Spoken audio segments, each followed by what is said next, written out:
کیا آپ کو معلوم ہے کہ ایک ایسا عمل بھی ہے جسے کرتے ہی آپ کے دونوں کندھوں کے فرشتے بیک وقت متحرک ہو جاتے ہیں؟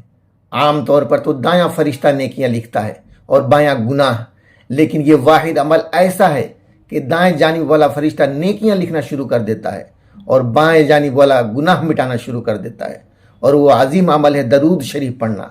یاد رکھیے، ہماری باقی دعائیں قبول ہونے میں وقت لے سکتی ہیں، مگر درود شریف وہ عمل ہے جو کبھی رد نہیں ہوتا۔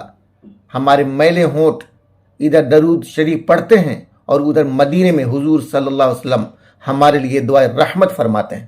جب بندہ درود پڑھتا ہے تو وہ اپنی حاجت نہیں مانگ رہا ہوتا، بلکہ اللہ کے محبوب صلی اللہ علیہ وسلم کی شان بیان کر رہا ہوتا ہے۔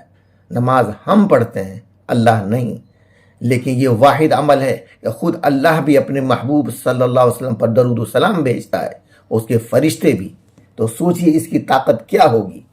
تو آج سے نہیں بلکہ ابھی سے اپنی زبان کو درود شریف سے تر رکھیے، اللہ کی رحمت بھی ملے گی اور پیارے نبی صلی اللہ علیہ وسلم کی شفاعت بھی، اور پھر آپ دیکھیں گے کہ پریشانیوں کے بادل کیسے چھٹتے ہیں اور دنیا کے بند دروازے خود بخود کیسے کھلنا شروع ہو جاتے ہیں۔